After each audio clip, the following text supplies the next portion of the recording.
You're listening to Flaunt. Find your sparkle and create a life you love. After infidelity or betrayal, have you been betrayed by life, your body, or someone that you love? You're not alone. No matter what you've been through, Naked Self-Worth helps you regain confidence, joy, and enthusiasm so you can create a life you love and flourish. Tune in weekly and learn how.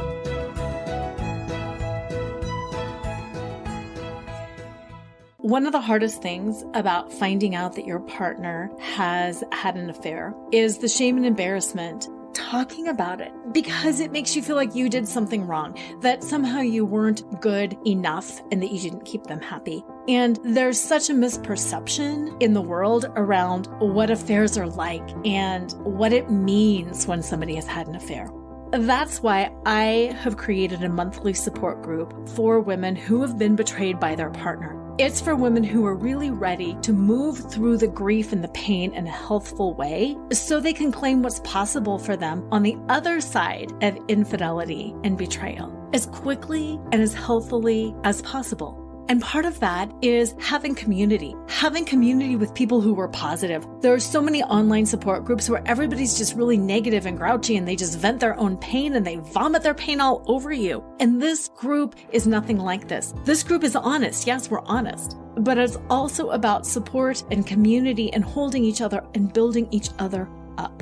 If this sounds like something that you would be interested in, go to www.flourishafter.infidelity and sign up. When you sign up, you'll immediately get the Zoom link to our next meeting, and then you will be in the loop and you will know when each monthly meeting is about to occur.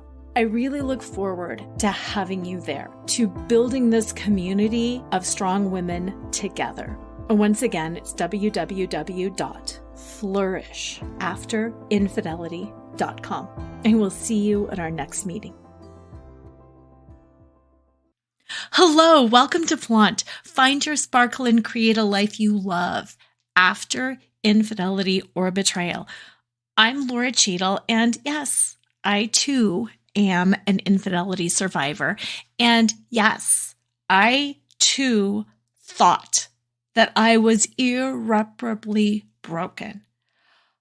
I felt so much pain, so much devastation when I found out about my husband's infidelity, multiple infidelities, that I truthfully didn't think I could ever heal. I truthfully didn't see a way out, and I just didn't ever think that I would be able to get myself or my life back again. And even though talking about pain is not really fun and enlivening, that's what I really want to do today. I want to talk about pain and how bad it really truly does freaking hurt when you find out about your partner's infidelity. And the reason that I want to talk about that is twofold. First of all, I want to validate how bad it is and how much it hurts, because I think there's nothing worse than having your pain diminished, or in the middle of feeling all of this pain, to all of a sudden start feeling like guilt or shame, or that you're doing something wrong because you're feeling pain. There is nothing worse than having your pain not validated. And what makes this even worse is unless somebody has been in this kind of a pain, they don't get it. They don't get it. Like really nice, well-meaning people say things that I'm sure they think will be helpful, and it's not. Not only is it not helpful, so often it's hurtful. And that's the first reason that I really thought it was important to do a show like this, where we talk about pain, so you can understand that it's not you and that you're not wrong for being devastated and that you're not weak and all of that.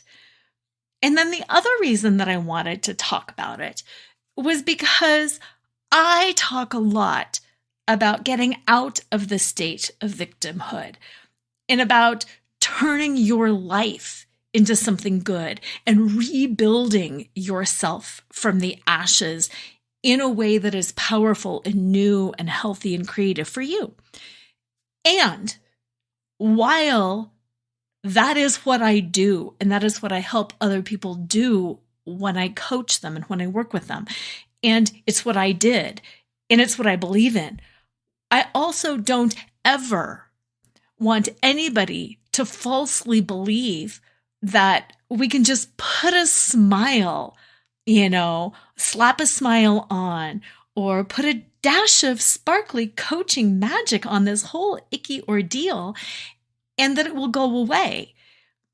And I also don't want anybody to feel bad that they can't get out of that victim state, that they can't see through to what's possible on the other side of infidelity because they are in the middle of it.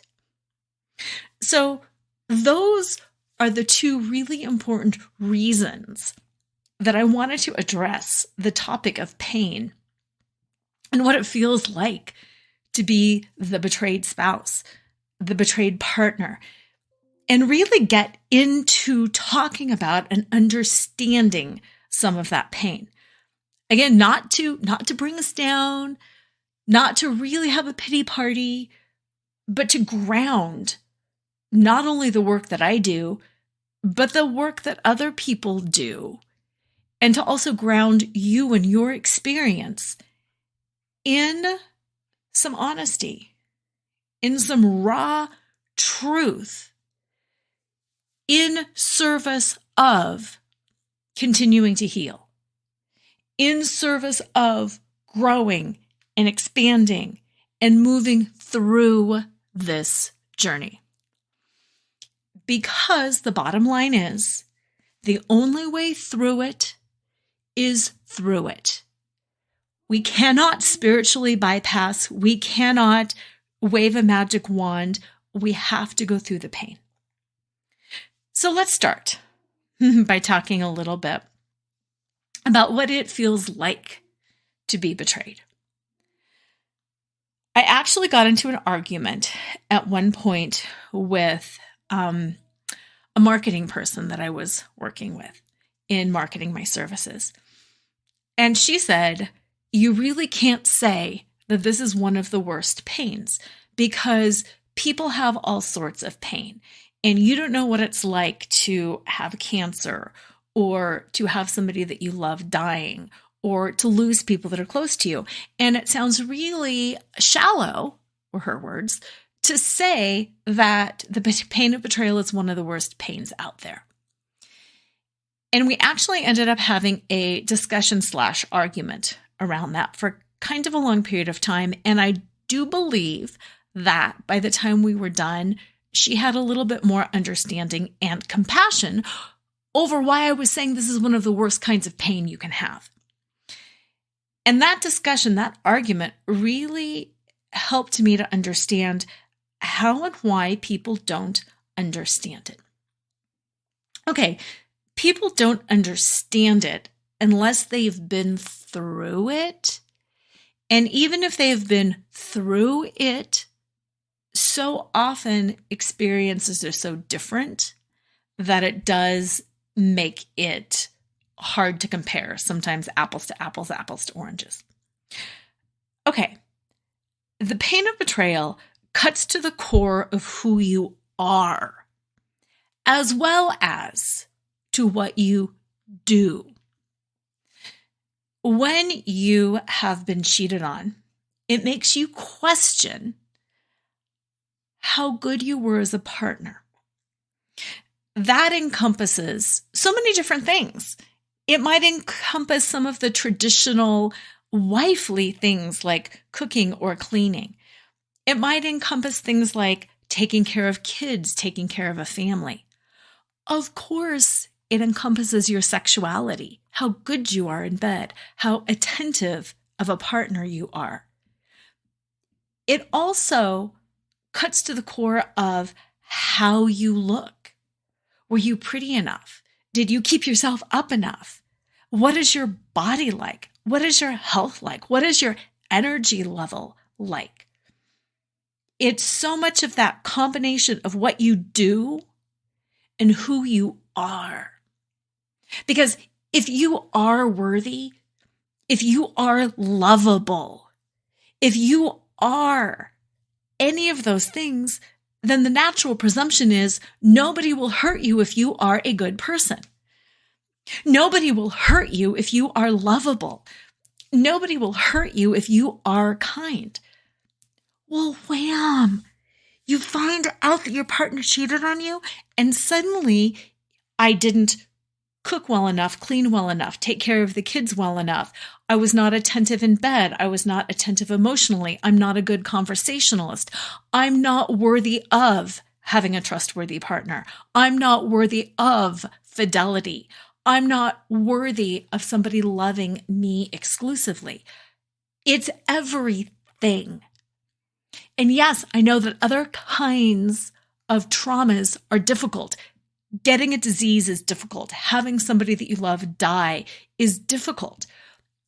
But, and you can push back on me if you have a different experience, but from where I stand, when I see a disease or somebody you love dying or another type of hardship, it does not impact your identity the way infidelity and betrayal impacts your identity. If you have cancer, it's going to impact your body. If you have a broken limb, it impacts that limb. And yes, it might impact your lifestyle and everything, but nobody ever says that having an injury was due to the fact that they are a bad person, that they are an unworthy person. Now, I know that if you get a disease, if you've got cancer or something like that, a lot of times people do think, what did I do wrong? What did I do wrong? And yes, that is a little bit into the identity department, but it's different. And it's hard to judge, but betrayal is worse because it's all of that. It's identity, it's everything that you did, and it is who you are. Same thing if you're losing somebody that you love or you're having another kind of crisis. So often, like a divorce will change your identity. A job loss will change your identity. But it's not always everything all at the same time. You can lose a job and still know that you are an amazing friend, a great partner, a good mom, worthy of certain things. And that's what makes infidelity and betrayal and the pain so difficult, is it's everything around your identity. Now, the other thing is there's so many misconceptions out there in the world about what infidelity means. And quite often when we tell people, we confide in somebody about what's going on in our life. And what they want to do is protect themselves. What they want to do is protect themselves. They can feel your pain. They can sense the gravity of the situation. And it's scary. And they can look at you and they can say, wow, she is a good, smart, pretty, kind, loving, whatever person. And if it can happen to her, oh my God, it can happen to me too. And that is terrifying. So the first thing the mind does is it throws up all of these defenses and all of these justifications, trying to make rational sense out of what happened and trying to protect them so they don't all of a sudden go home and think, oh my gosh, this is going to happen to me, and then get into this completely panicked, situation.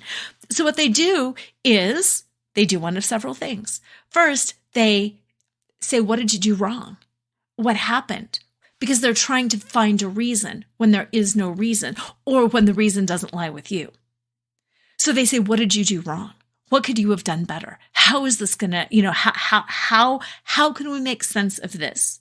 Because if you tell me what you did wrong, then I will know not to do that thing. And then me and my relationships will be safe. And no, it doesn't make sense. But that's the mind. That's the ego trying to protect. And what's hard about that is I'm telling you this now, it probably makes perfect sense. And you're like, yeah, wow. I see times where I've done that, and I can see how that was threatening to the people that I told, how it made them feel like their relationship was unstable. And I can see why they would ask those questions. But the problem is, in the moment when you're confiding, in the moment when you're in pain, in the moment when you feel completely shattered, suddenly you're being asked to take care of them and assuage their fears.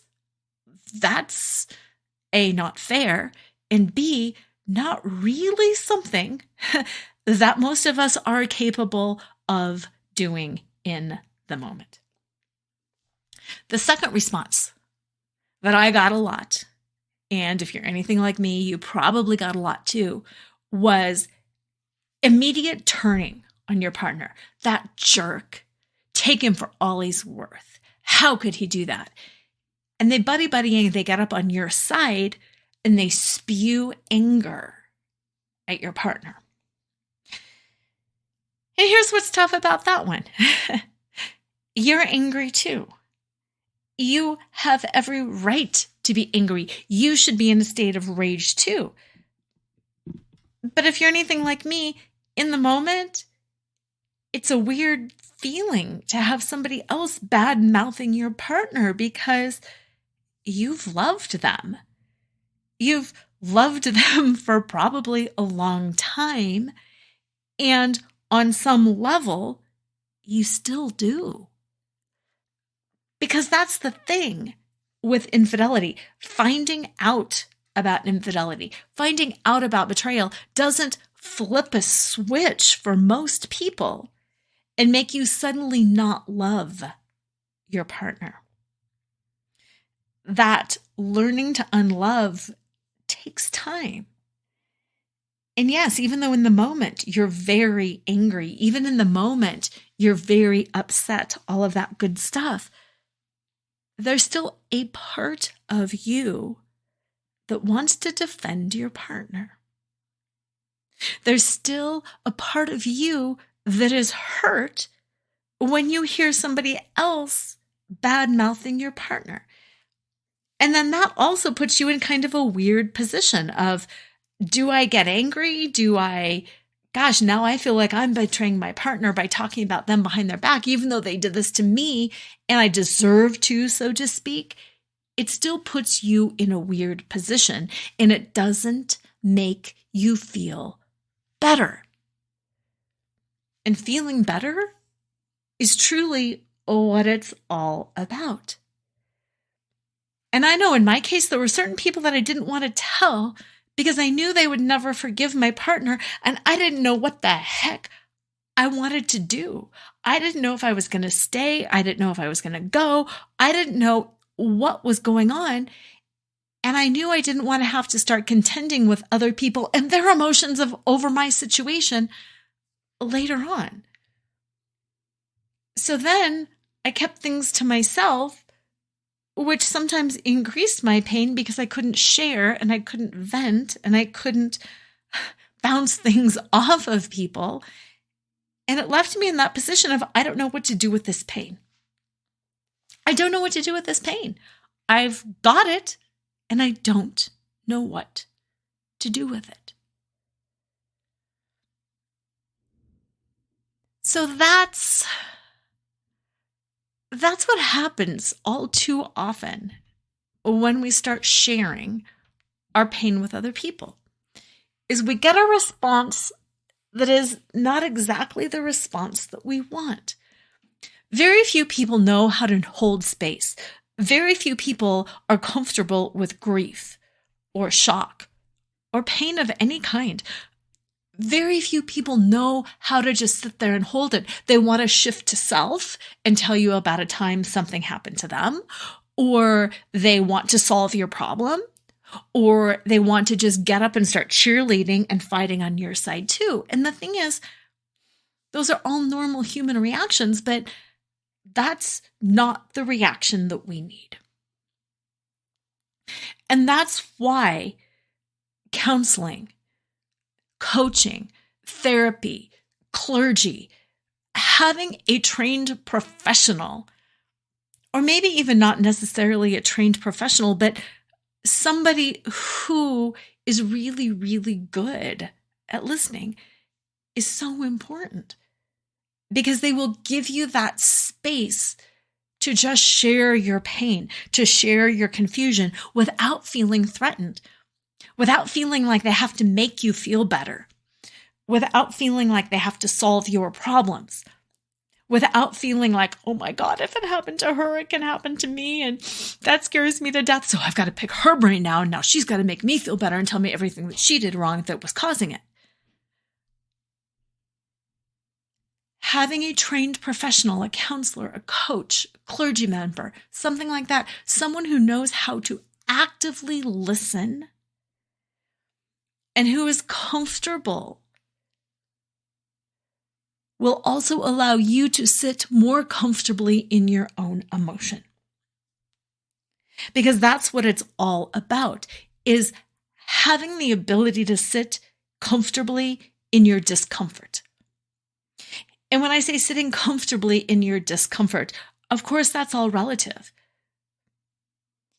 Sitting comfortably simply means not distancing yourself from what's going on, not numbing out with wine, not numbing out by binge watching TV, not tuning it out by just sleeping all the time, not shopping it away, not going out and revenge cheating. It means just being in that discomfort and allowing yourself to be in that discomfort, to feel whatever emotions come up in the moment that they come up, whether it's crying or staring at the wall. I stared at a lot of walls in the early phases of discovery. Is it comfortable? No.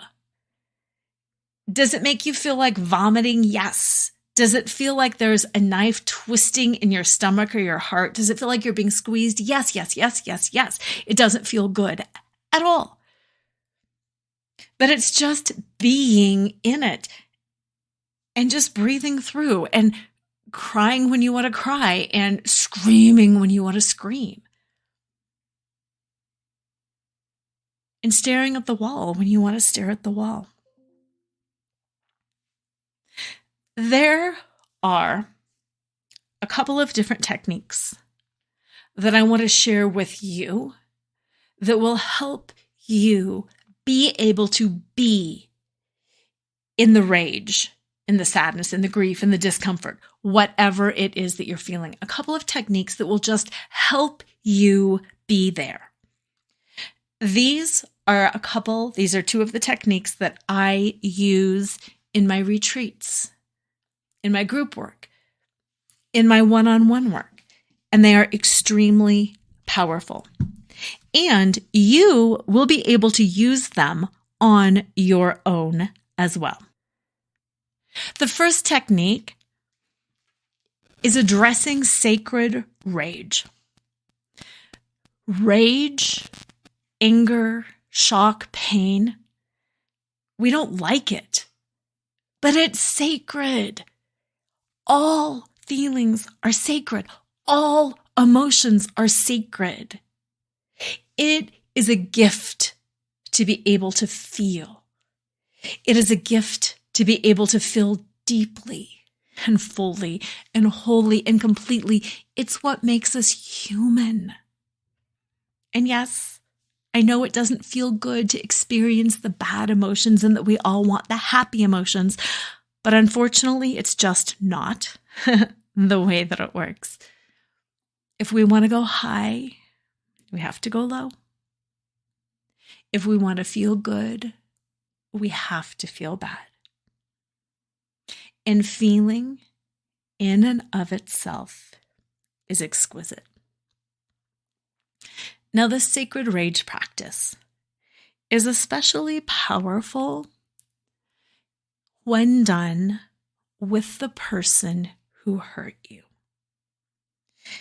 And I know everybody has a very different circumstance.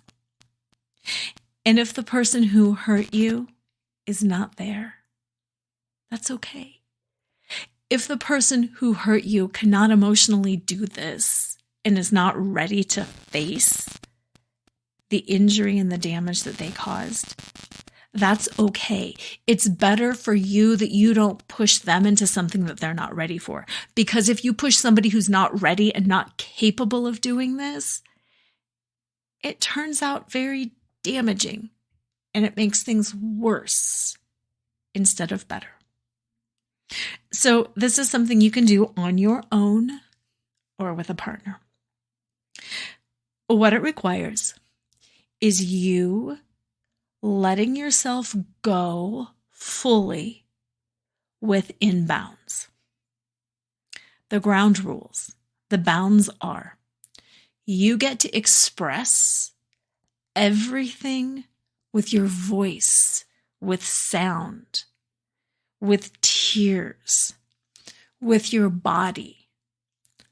But you cannot hit or hurt another person or another thing.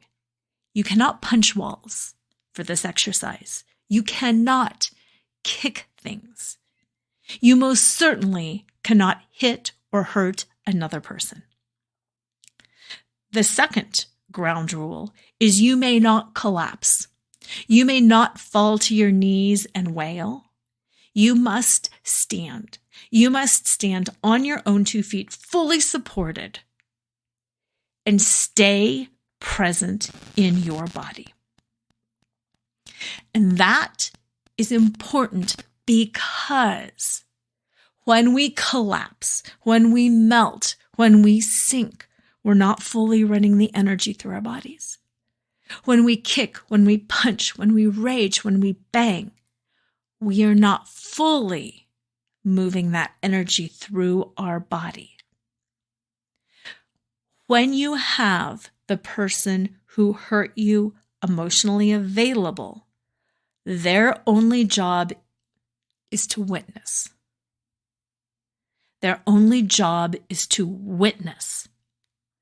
Their ground rules include not comforting you, not putting a hand on your shoulder, not touching you in any way, not breaking eye contact with you, looking down, looking up, looking around, but just watching you fully in their full presence.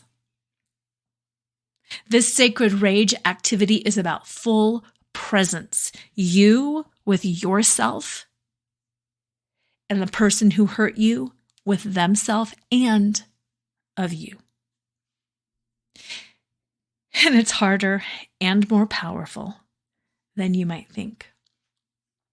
So you set up those ground rules. There's no touching.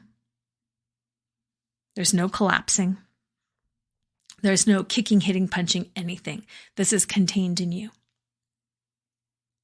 And whether you were alone or with a partner, with the person that hurt you, you let it come up. You think about it and you feel it. Not only for you, but for women everywhere. For all of womankind, and you let the feelings, that rage, that grief, just start filling you. And instead of using your mind to be like, oh, it's okay, or calming it down, you just let it fountain up, root into the floor with your feet so you stay grounded. And let that pain come up from your belly, up through your diaphragm. Feel it shake as you want to cry. Feel the tears. Feel that constriction and that wavering in your throat. And you can cry or you can wail. When I do this and I open up my throat, I don't even recognize the sounds that come out. It's just, ah. And it can be high or low or guttural, ah, or sobbing. Just open that throat and just let it come out from the diaphragm, from the gut, from the depths of your soul. Let it come out. Feel it in your sinus cavity behind your eyes. Feel those tears. Feel the rage. And keep rooting into the ground and staying connected. And if you want to bounce a little, you can bounce a little. But I don't really want you to jump. I want you to stay connected and rooted into the earth. And same thing with your arms. If you want to move a little, that's fine, but stay in your body and just feel and cry and rage. And yes, you can put words to it. You can put, I hate you. You can put all of the words to it. But it's about giving voice to the pain that's in you. It's about giving voice to the rage that's in you. Because it's sacred and it's part of you. And it's about honoring what you feel. It's not about blame. It's not about shame. It is about you expressing your feelings. And just like I said earlier, people are so bad at witnessing and holding space for grief and pain because they want to comfort. Shh, settle down. It's going to be okay. Or they want to fix. I've got it. It's okay. We're just going to do this and we're going to do that. Or they want to shift to self. Oh, I get it. You wouldn't believe what my boyfriend did to me when I was in college, blah, blah, blah, blah, blah. Just like other people are bad at grief and pain, so too are we bad at naming it and feeling it. We want to shut ourselves down. We're afraid that we're going to lose control. We're embarrassed and unsure by our own pain in the same way that we're embarrassed and unsure when we're witnessing another person's pain. This is your chance to stay in your body. Feel your feet on the floor. Feel your arms at your side. Feel your head. Feel your belly. And go inside and let it out for as long as you need to let it out. And if you're having a hard time channeling your own rage, channel feminine rage. Channel rage from women that you've heard about in history, in stories, friendship. Channel that rage. And that'll help you get in touch with your own. And it might feel like you're there for a long time. And it doesn't matter how long you're there. Let it pour from you. Stay in your body and let it out. And let yourself feel it. What I'm going to do is I am going to, in the next few weeks, do a video on this as well. So you can see and witness how this process looks, both alone and with a partner. And there is nothing different for you, whether you're alone or whether you're with a partner. It's just if you are with a partner, that partner is witnessing you. And here's what you need to be aware of if somebody is witnessing you. This is not about them. It's about you. If you think this is an opportunity to make your partner hurt as much as he hurt you, or if you think this is an opportunity to let them see, blah, blah, blah, blah, and you're going to show them, then you're not quite in the right space for the partner work. Do this on your own first. This is not a performance. This is not a performance. This is genuine and raw and authentic. This is you feeling your rage, feeling your pain, and embodying it so it can be expressed, so it can be felt, so it can be used because it's sacred, it's a gift. And then, if you're ready to be witnessed by your partner, that's fine. And if you're not, that's fine too. And yes, the person witnessing will probably cry, but they have to stay in their body too. They have to stay with their feet on the floor, and you guys are not touching each other. And you're not looking away. You're each in your body expressing. And that's that first activity that I really encourage you to do. Stay in your body, feel, and let it out. Stay in touch. Tune into future podcasts or go to LoraCheadle.com. Hop on my mailing list and I will send you the videos of these exercises and activities when they're done. That way you'll have the link. And if you're unsure of how to do it, you'll have it right there. The second thing that is so important to do in order to feel your pain, it's very similar to the sacred rage where you're embodying it and feeling it. But in this case, you're embodying it and you're working it out. And you're letting it move through and flow through differently. Some people really love the sacred rage because they're standing in it and they're holding it. And some people really love the somatic expression where they're kicking and they're dancing and they're working out and they're pushing through. Some people like both. I like both. Once you become adept at both of them, once you've done each one just 2 or 3 times, you're going to know how the results feel in your body, how they feel on you, and you're going to know what works best for you. So, the movement one, same process. You do this on your own, and you start thinking of what hurt you, the rage, the pain, the grief, the shame, whatever it is. And as you are thinking about it, you are using that emotion to power you into doing something. So that power can be running, busting up a mountain, taking it out on weights, or my favorite way, just moving my body in a sacred dance.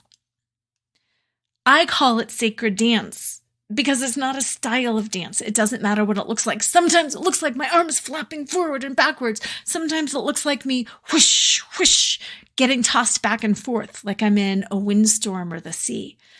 Sometimes it means rolling on the floor. I do a lot of groundwork. Sometimes it's like child's pose and rocking into a push-up and child's pose and rocking into a push-up. It's a lot of different movements. And at first, if you're anything like me, you kind of get stuck in, well, what do I do? And if that's the case, do you know how to do a squat or a lunge or a push-up or a sit-up? Then do that.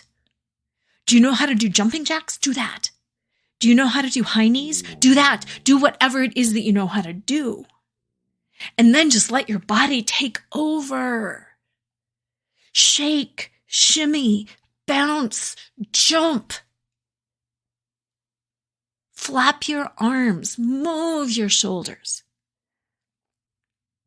Have you ever seen, or if you're lucky, been to one of the Pentecostal type churches where the Holy Ghost, the Holy Spirit has a hold of somebody and they're rolling and they're dancing and they're speaking in tongues and they're in this frenzy. That's what sacred dance is. It's a frenzy. It's a frenzy of emotion pouring through you. It's connecting to that power inside and flowing it.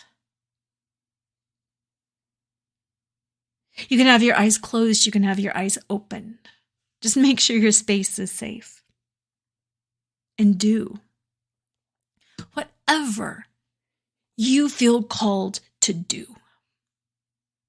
For me, it's different every time. Oftentimes, I put on music.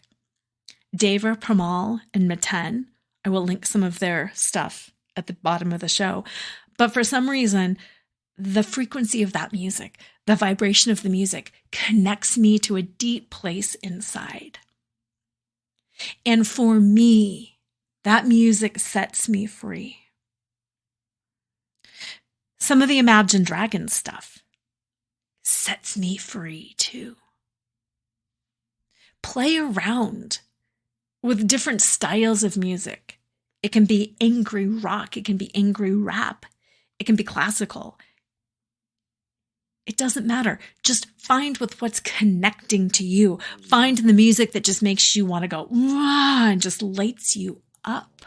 And then move in whatever way feels good to you. And again, I'm doing 2 videos. I'm doing a sacred rage and I'm doing a sacred dance. And they're kind of 2 ends of the same spectrum. Dance is more ecstatic and movement-based, and the rage feels heavier. But it's both the same thing. It's both important, and that is how you feel that pain. Because you've got to feel that pain. With that, let's move into the second piece, because it is so important to validate how bad you're feeling. Like I said, this cuts to the core of who you are. It cuts to your identity. It cuts to everything that you do. It cuts to who you are. It cuts to your worth. It cuts to frickin' everything. We already know that we're bad at holding space for ourselves, and we already know that other people are bad at holding space for us. Oh my gosh. Everybody wants us to feel better. Just get over it. Just move on. Just realize, just. Think about how many times people say, you just need to. You do not need to do anything. If it takes you a year to get over it, that's great. If it takes you 3 years to get over it, that's great. If it takes you 6 months to get over it, that's great too. So often, when people come to me for coaching, they will say, I'm 3 years out and I'm totally stuck. I'm 5 years out and I'm totally stuck. What's wrong with me? What I usually say is the only thing that is quote unquote wrong with you is the belief that something is wrong with you.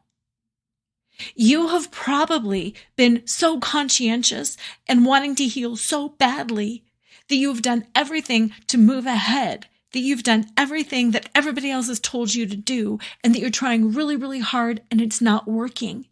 And then you get that voice in your head saying, what's wrong with me? What's wrong with me? What's wrong with me? I'm so broken. I'm so broken. I'm so broken. Oh my God, it's worse than I thought. And you end up staying stuck because you're worried that you're stuck. So really the first thing to do is to release attachment to healing, which might sound counterintuitive, but if you've been with me for a while, you know that FLAUNT is an acronym. You know that the FLAUNT acronym stands for F, find your fetish, L, laugh out loud, AU, accept unconditionally, N, navigate the negative, and T, trust in your truth. And you know that those are the 5 steps of betrayal recovery. The golden center of FLAUNT is AU, which stands for accept unconditionally. Accept where you're at unconditionally. Accept that you're not there yet unconditionally. Accept that you're stuck unconditionally. Accept that you've tried everything and it's still not working unconditionally. Once you accept that and you truly drop the resistance and you surrender, this is where I'm at. And I've got rage and I've got grief and this is what I'm going to do. And I'm just going to stand here in this frickin' rage once again. And I'm just going to dance this out and I'm going to work this out and I'm going to scream this out. Once you just really surrender to it, 9 times out of 10, that's when the actual healing starts. Because you've accepted unconditionally. And you've let go of all the shoulds, all the things that you think you should do, all the things that other people are telling you that you should do. And you've allowed yourself to be in it. You've got to be in it. Sometimes when you're in it and you're in it and you're in it and you're in it, you move through it more quickly because you've allowed yourself to be in it. And instead of a drip here and a drip here and a drip here and ooh, a trickle here and a splash here and a drip, it just floods through. And then it's done. So where you're at is where you're at. You were frickin' victimized. You were cheated. You were betrayed. You had somebody stab you in the back. The person that you trusted the most did something unspeakable to you. Why wouldn't you be mad? Why wouldn't you be in a state of rage? Why wouldn't you feel like you've done everything wrong? Why wouldn't you question everything? If you felt okay, that would be abnormal.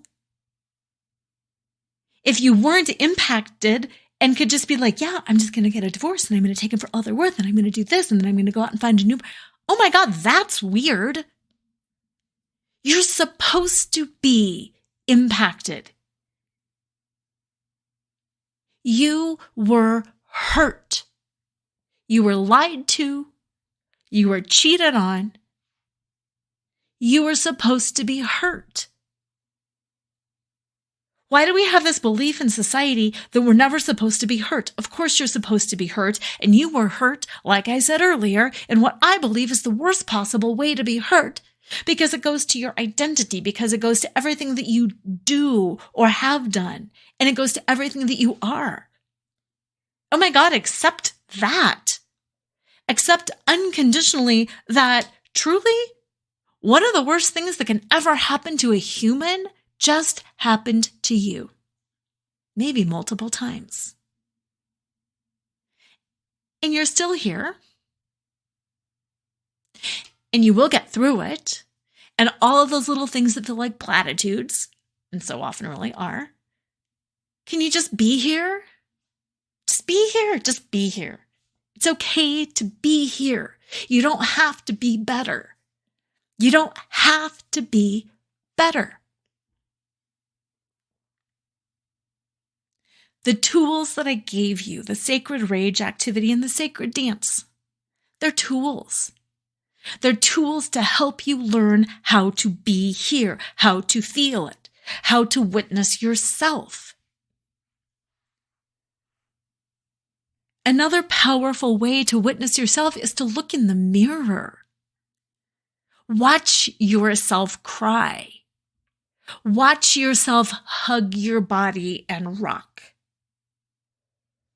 Don't try to stop it. If you feel like being in bed for a day, be in bed for a day.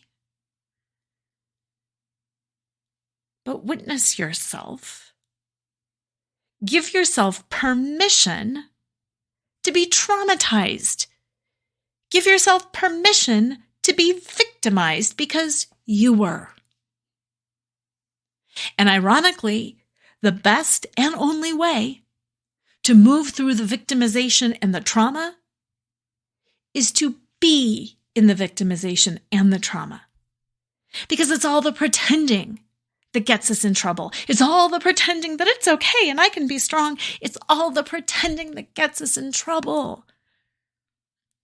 You know, even from the title of my book, Flaunt, drop your cover and reveal you're smart Sexy and Spiritual Self, which, if you haven't read, go grab it right now.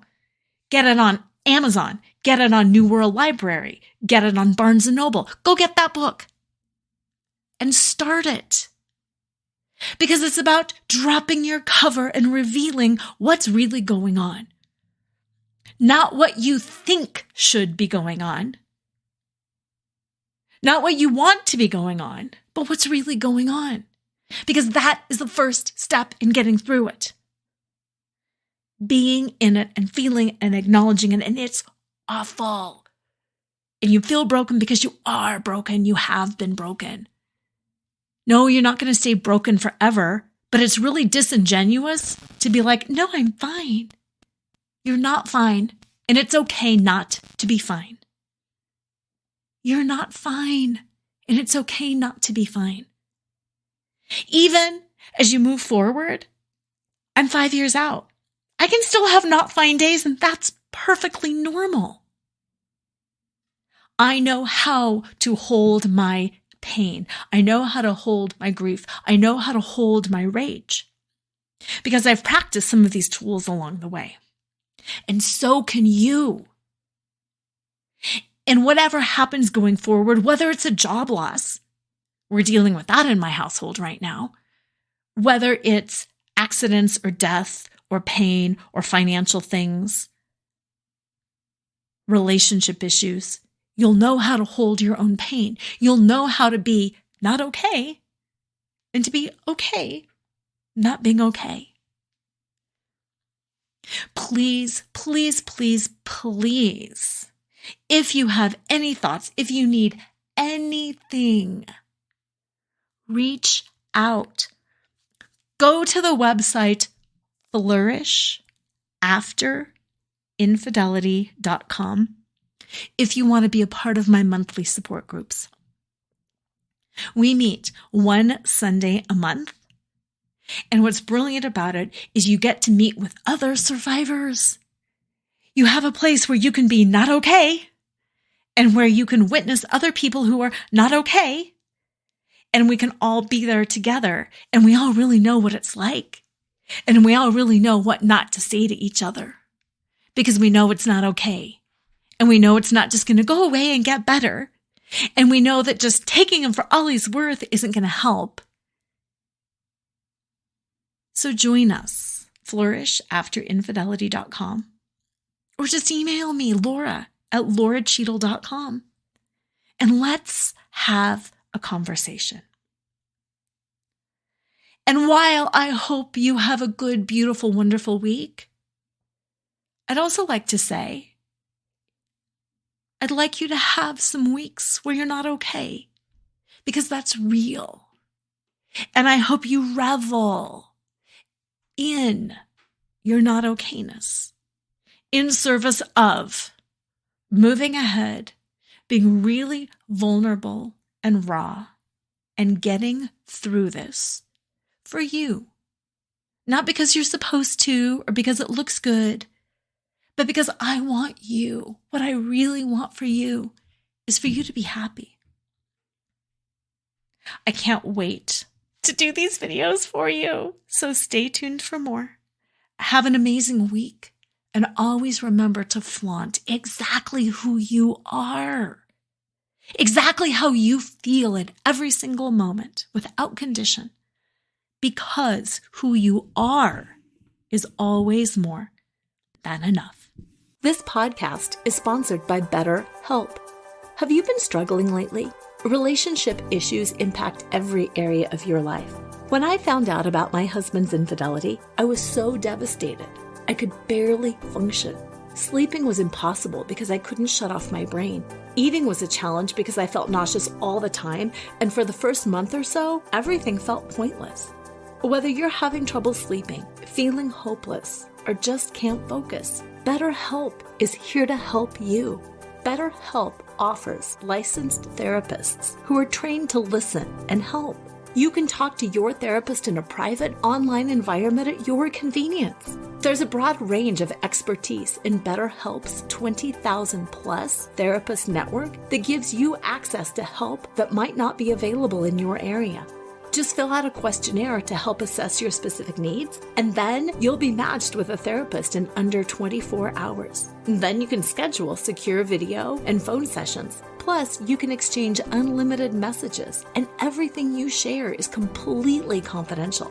I know that confidentiality was important for me, especially early on when I couldn't even get my own mind wrapped around what was happening. And it was so comforting to be able to speak with someone candidly about everything I was going through, to validate that what I was feeling and experiencing was completely normal. You can request a new therapist at no additional charge anytime. Join the 2 million plus people who have taken charge of their mental health with an experienced BetterHelp therapist. Special offer to Flaunt. Create a life you love after infidelity and betrayal listeners. You get 10% off your first month at betterhelp.com/flaunt. That's BetterHelp, HELP.com/flaunt, FLAUNT. Thanks again to BetterHelp for sponsoring this podcast.